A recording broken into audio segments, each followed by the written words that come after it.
Hello, everyone listening and watching. My name is Eddie Pierre. Once again, I have this privilege to share some thought with you today. And once again, let me remind you that I appreciate your time and the attention that you give to listen to these podcasts. And I do not take your time for granted. And please do believe me when I say that. I do know the podcast system is extremely expounded. It's huge. It's big. There are so many people out there talking to you and I. There are so many people out there take on this social media platform. They have so much things to say to you and I, and paying attention is very difficult, very complicated, and I'm sure you know that. Nevertheless, it's also a great pleasure for me to have a moment to share some thought with you. The topic I want to share today, it's rather, excuse me, it's rather interesting, and I entitled this podcast, "Are We Mothering a Broken World?" Are we mothering a broken world? And the reason why I chose this topic is because some of the studies that I am reviewing, as well as some of the podcasts that I am watching and listening, particularly when I'm traveling and sometimes at home, I do listen to some of the podcasts. I have many reasons as to why I listen to those podcasts. But one of the things I notice is that many of the speakers out there, it's a particular group, and I'm talking about primarily the group of people who's mostly in the academic, who's geared their podcasts primarily toward literary concept. I listen to some of the speakers, their focus is on political issues, on economic issues, on educational issues, and science issues, and environmental issues. So I listen to a variety of different podcasters. And like I say, I have many reasons why I choose those particular ones. And so this podcast is one of the studies that I am reviewing on some of the issues that it covers, primarily about the decline of the American religious organization and institution. And it makes several reference, but as you recall, for a very long time, I made it very clear that we are living in a broken world. We are living in a world that has been traumatized.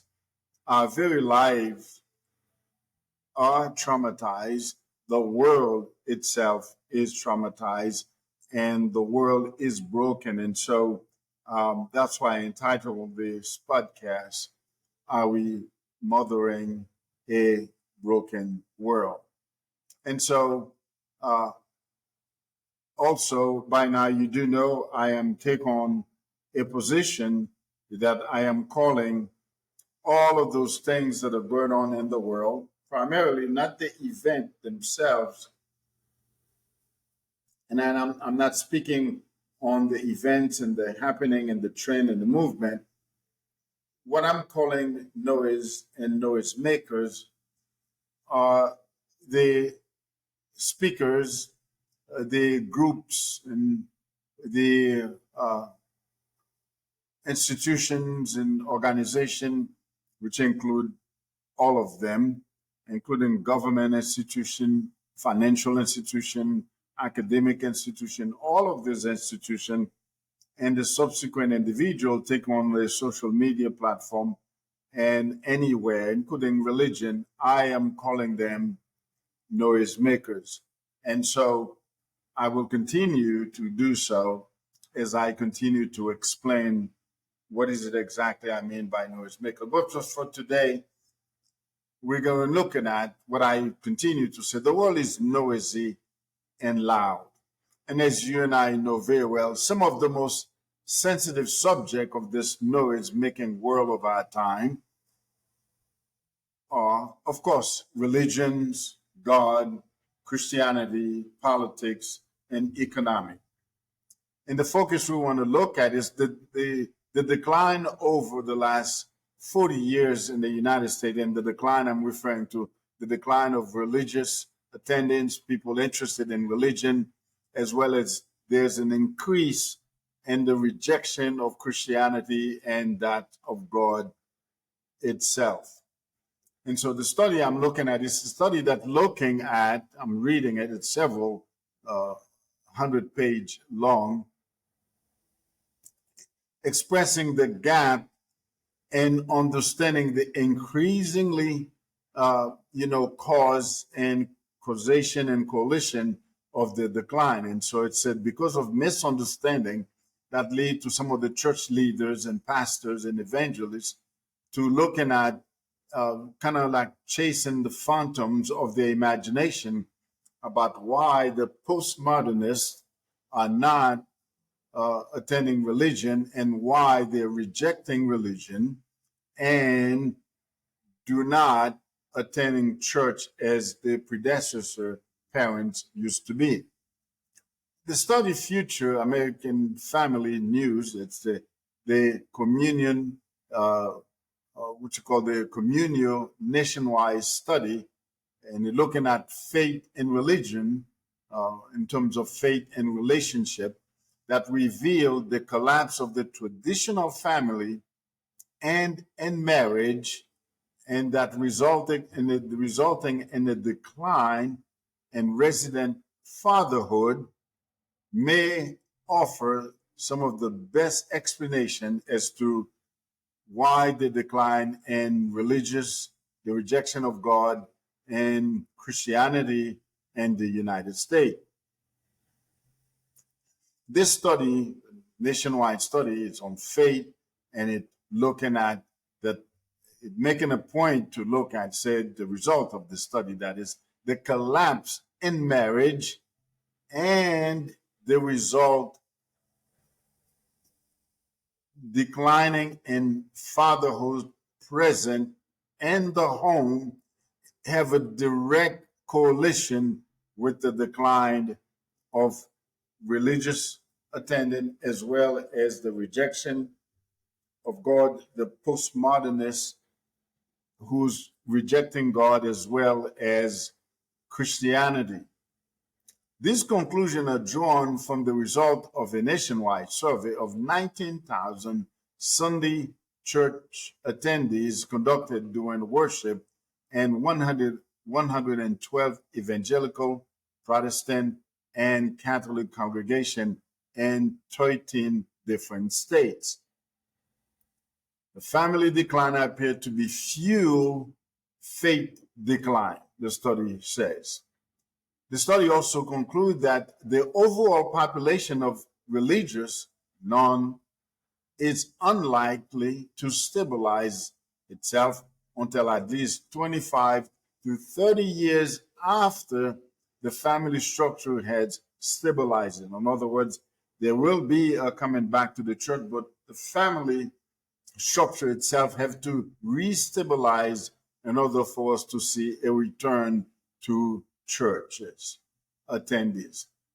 One of the things the study also look at is that loneliness has been defined by experts in psychology as being more than merely the state of the mind. So loneliness is very, very, very pervasive. It's a neurological disease.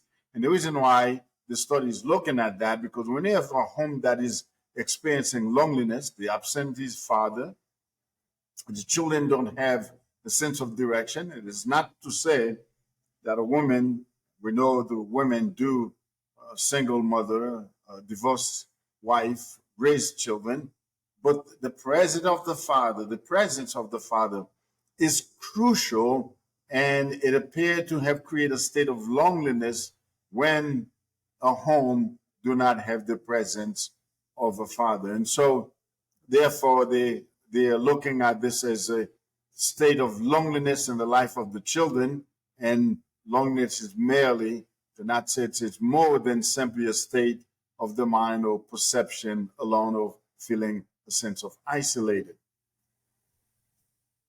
It's a matter of fact, loneliness has been found to have the same public health, individual public health effect as someone who is smoking 15 cigarettes per day. According to the Surgeon General, it's a study in May in 2023 advisory. Approximately half of the U.S. adults are experiencing a sense of loneliness in the survey. And it says that just 22% of churchgoers are in this group, but single churchgoers are over 3 times more likely to be considered lonely and than those that are married. And so therefore, that's why I look at the study, is because of the connection it's making with regard to religious attendees, the subject and the concept of God, their rejection of God, and primarily their rejection of Christianity as a whole, which we've seen that it's happening all over this country of the United States.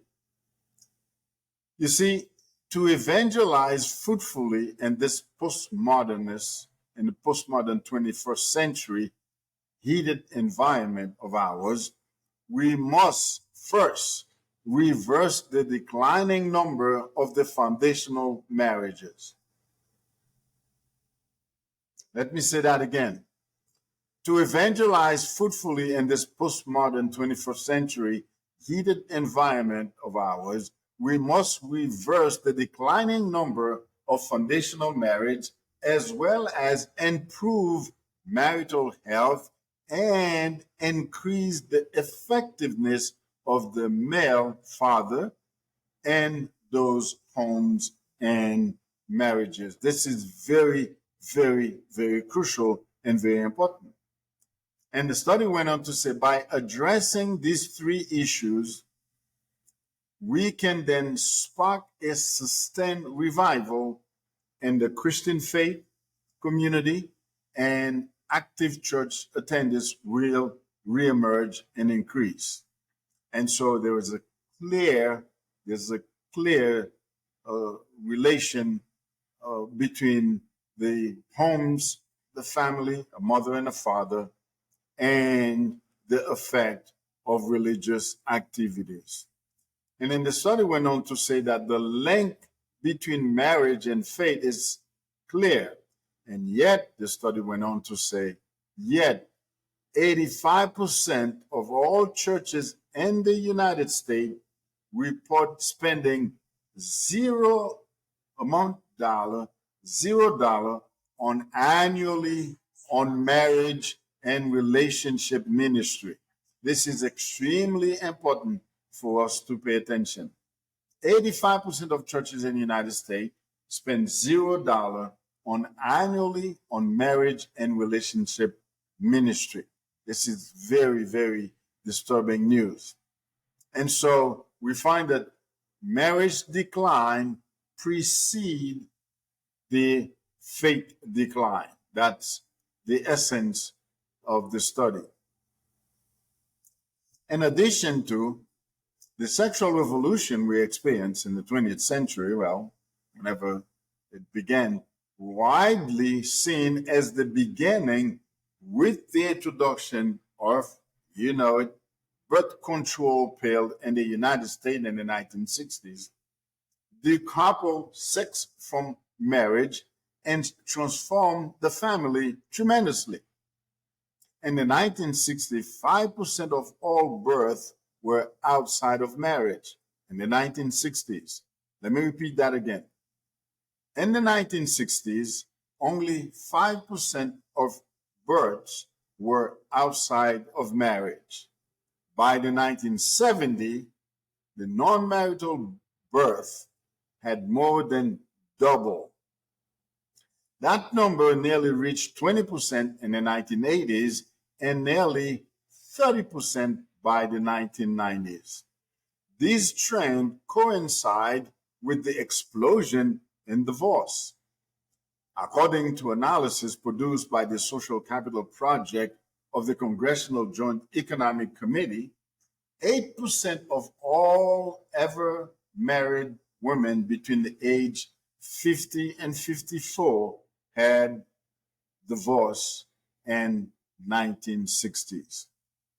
By the 1970s, that number had reached 11%, 16% in 1980s, and was 36% by 2010, and by 2021 has reached 40% of all births were to unmarried women. This all profoundly changed the structure of the American home life for children. Over the last decade, less than half of all 70-year-olds reach their birthday with two continuous married biological parents in the home. Those are very disturbing news.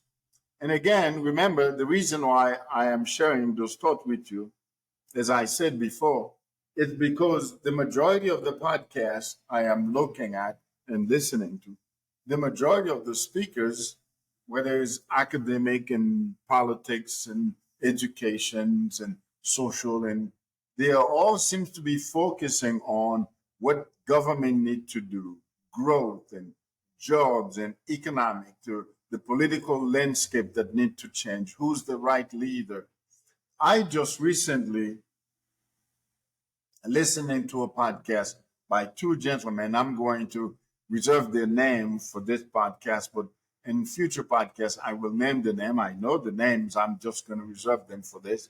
But these two gentlemen, one was the host, who's a very prominent psychologist who's taken the social media by storm, and he had a guest who's also another very well prominent individual. And both of those individuals were making reference during the podcast how wonderful everything was in the world, that we have nothing to worry about. They were talking about energy and the environment and the economic and so on and so forth, food production, food distribution. And they were saying all the naysayers, all the apocalyptic doom are false, that the world is great, things are great. All we need to do is change a couple of few things here and there, and the focus will primarily on economic and politics, make no reference to those very, very fine details of the fabric of the issue we're facing. And so this is, I'm saying, I know these people. I mean, the credential is like, a mile long. But listen to this. 8% of all married women between the age 50 to 54 in the 1960s. By 1970, that number had reached 11%, 16% in the 1980s, and was 36% by 2010. In 2021, 40% of all births were to unmarried women in the United States. This all profound changed the family structure in American home life tremendously for the children. Over the last decade, less than half of all 17-year-old, in other words, less than 17-year-old children who were in the United States were in a home where the two parents were present, and if there were two parents, they were the biological parent of the child. In other words, the child could be in a home where there's a stepfather, father, or a stepmother. Sometime between 1986 and 1981, 25 to 30 years after the start of the sexual revolution, religious non-affiliation began to grow tremendously in the United States. In the 1980s, religious non-attend were only 7% of the U.S. population. By the 1990s, they had grown to 13% and 22% by the late 2010. Today, 25% of the population are counted among the non-religious affiliation. And a graph of non-marital birth, divorce,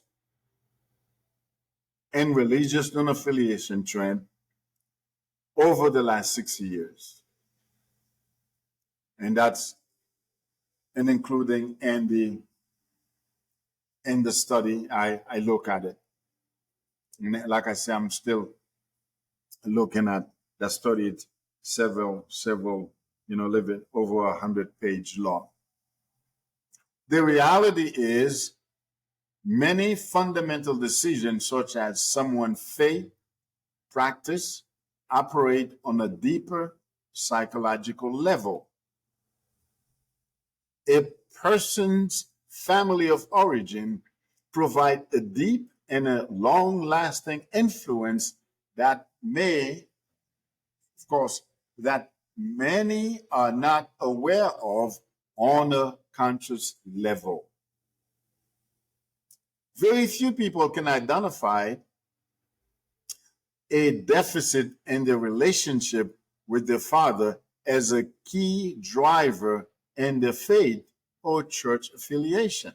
In other words, someone who don't go to church, okay, to fail to realize, well, the reason I don't go to church because I grew up in a home without father. Very few people will make that connection.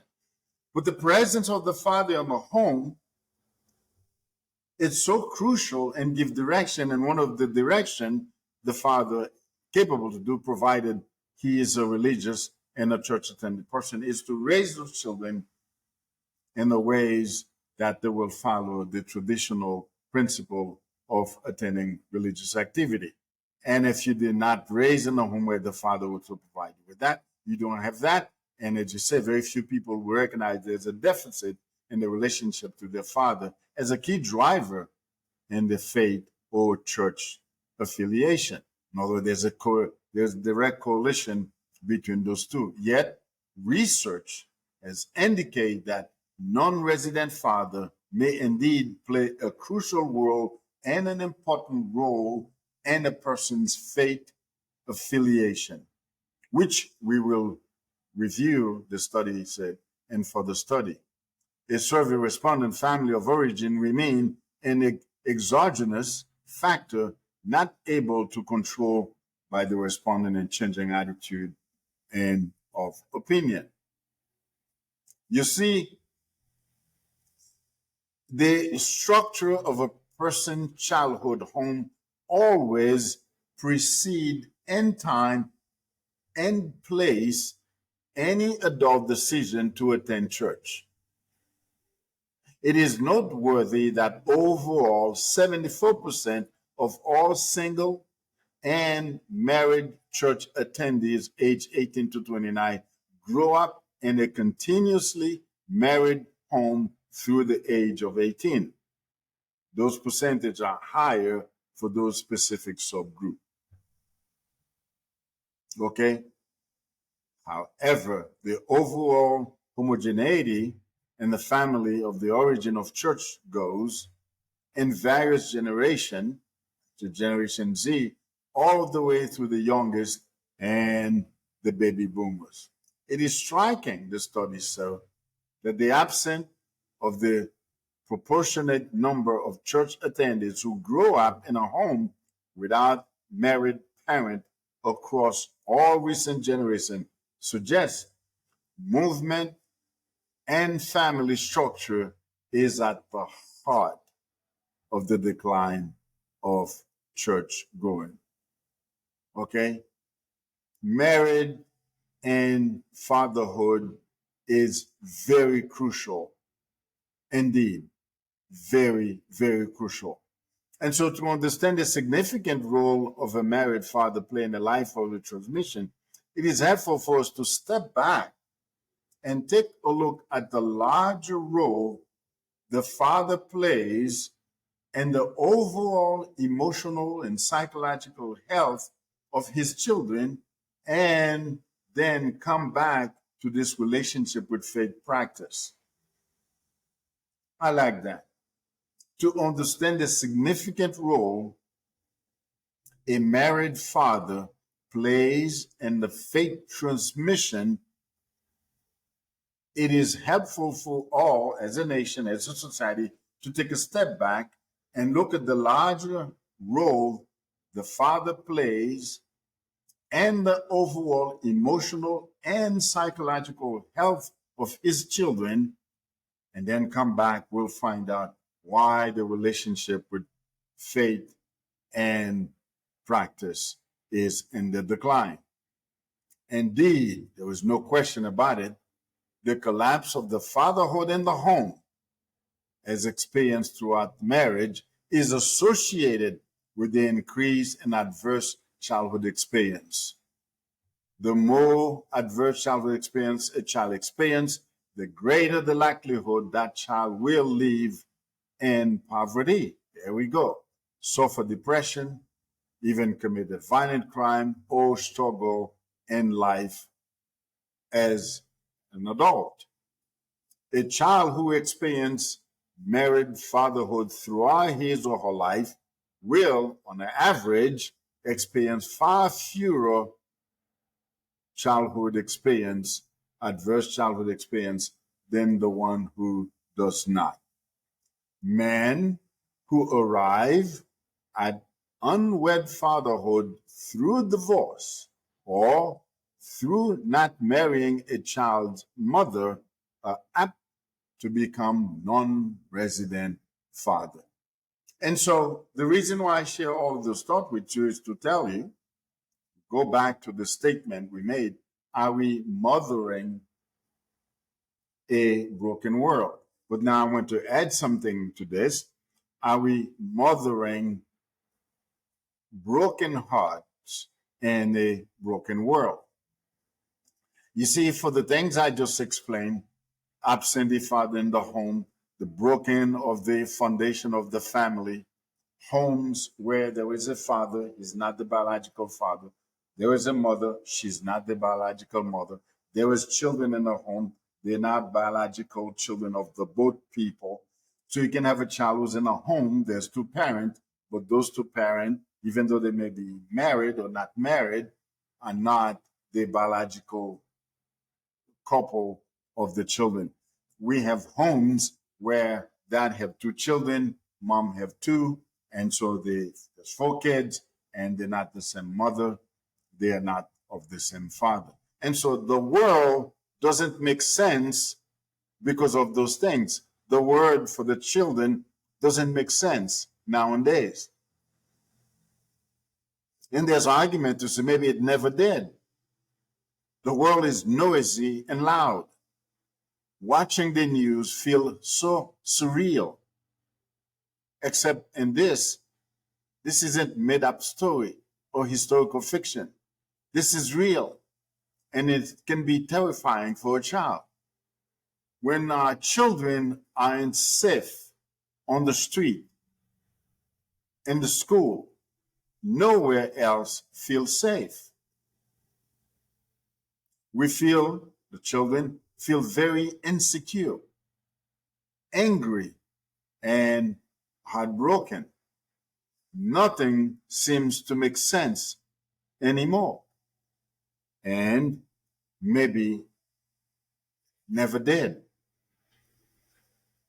Listening and watching what people are saying on the news, on TV, on social platform, on social media, listening and watching what people are saying and doing and how they're expressing themselves feels so unreal. Except, like we said, those are real stories. They're not made up. They're actually real. The world is broken and our hearts are failing us. School shooting, global pandemic, war raging in Ukraine, a war that some are predicted, could very well lead to a wider conflict between the United States and Russia. It all seems so incomprehensible, and some of you probably having trouble making sense of it all. In fact, these things can be downright look very dangerous.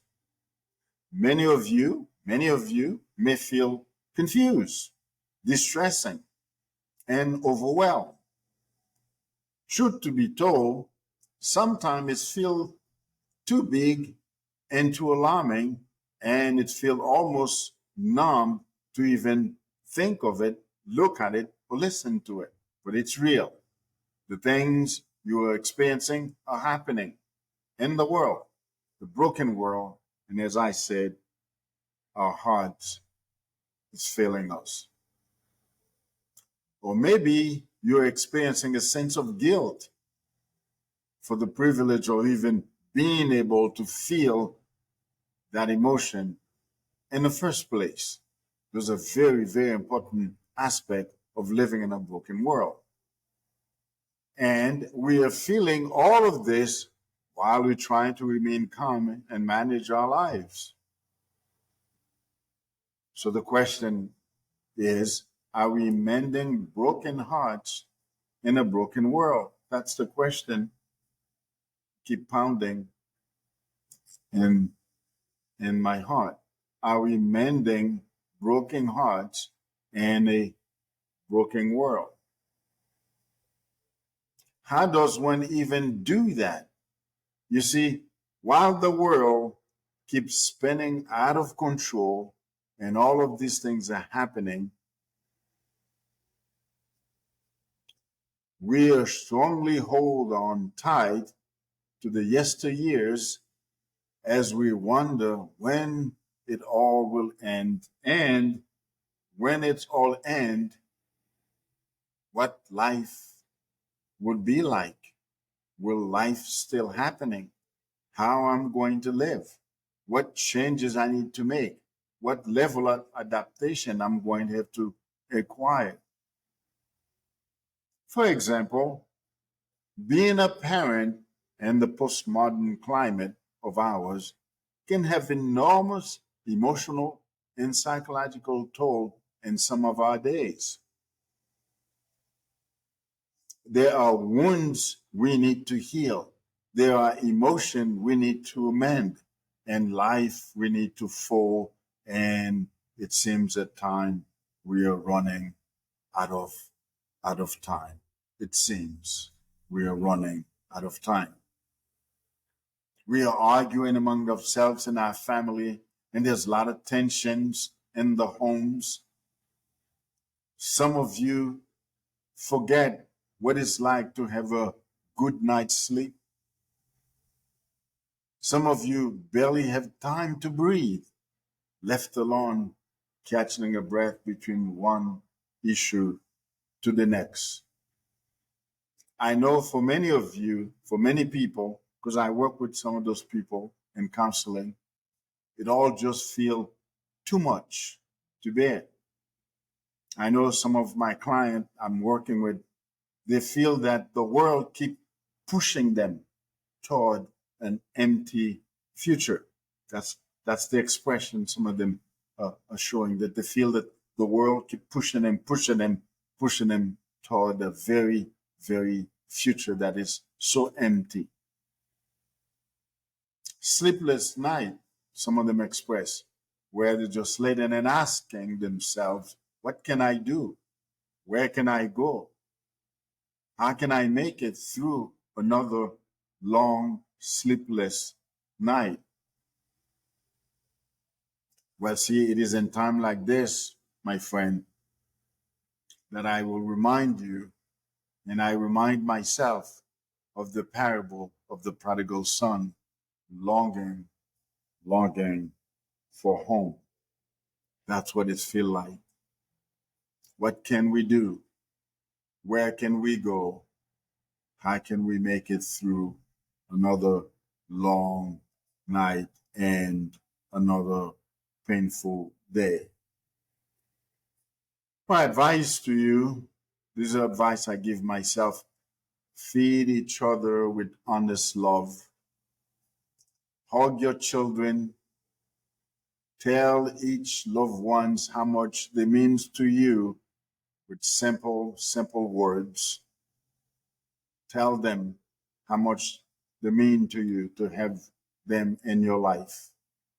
Say thank you more often to everyone.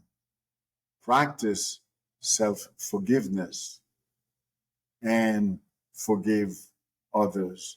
Very important. Say thank you often, practice self-forgiveness, and make sure you're on a path of forgiving. And when the emotions are just too much to handle,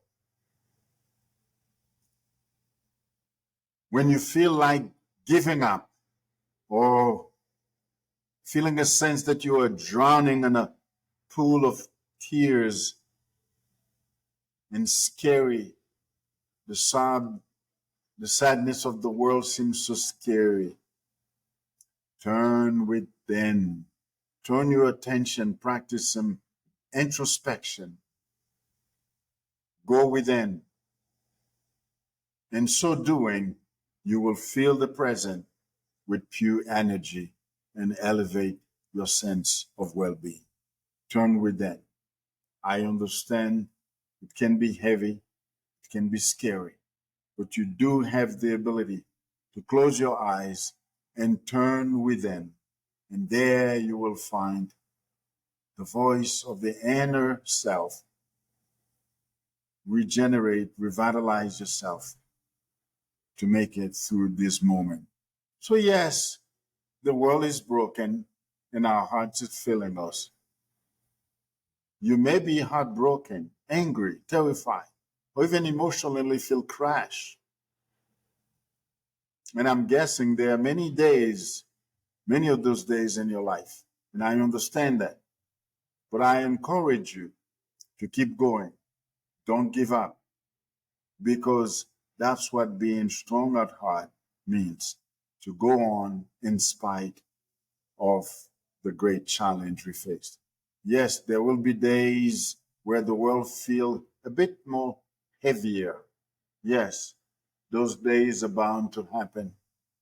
There will be days when your heart doesn't seem to quite understand what's happening in the external world. Yes, those days are bound to happen. You see, there are many unpleasant anniversaries on the yearly calendar as there in our mind all around the country, even around the world.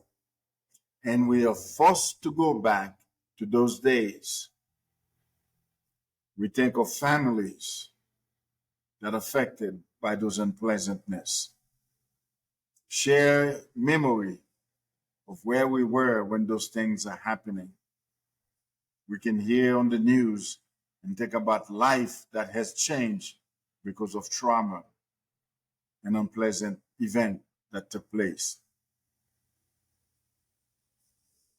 For so many of you, it continued to define how you frame your very aspect of life itself. And I understand that because this is what I deal with on a daily basis with some of the clients that I work with. For others, different event, natural disaster may have similar effect on their lives. How do we begin to explain the significance of this thing to ourselves, left alone to the next generation who's going to look back at us? So that's why it's very important for us to keep on and keep going on. And so, yes, indeed, the world is broken. We experience all of this while we're trying to manage our lives. We are mending broken hearts in a broken world. Yes, indeed, it all seems so incomprehensible. I understand. Yes, the world is broken in our hearts. It's also filling us. But as I just shared with you, as we're looking at some of the things that are correlating, you see, everything need a foundation. It's interesting to note that in every aspect of our lives, we make sure everything we're going to build have a foundation to stand on. When we're going to build a home, a building, we make sure that building have a foundation to stand on. When you're going to build a business, you make sure you have a business plan. And the business plan is the foundation upon which the business you're going to build going to stand on. But isn't that interesting as well that for society to exist in a formidable way, it needs a foundation. And like it or not, for thousands of years, the structure of the family has been seen as the most reliable, formidable, and effective foundation for the survival of society. And so at the moment we began to take the foundation of the family apart, we began to destroy the foundation of society itself. Not just religion, not just going to church, not just Christianity, but everything that means for the element and fundamentally, it might say, for the survival of society. And so, as the study just showed, we need to take a step back and look at the disruption that took place in the very fabric of the home. And as we just indicate, with a very crucial part of the effect of the home, that is a home with the father is absent. And so, my friend, hold on, don't give up, keep going. And remember what I share with you. When the world seems heavier, turn within. There you might find the courage for one more day, for one more night. But do not give up. That's what we'd call the strong at heart. But yes, we are living in a broken world, trying to mend our hearts that is broken. Thank you very much for listening. Thank you very much for your time. And please, if you haven't subscribed to our podcast, please do so. I welcome your comment and your suggestion, and I am looking forward to share some more thought with you. Again, thank you for listening and thank you for watching.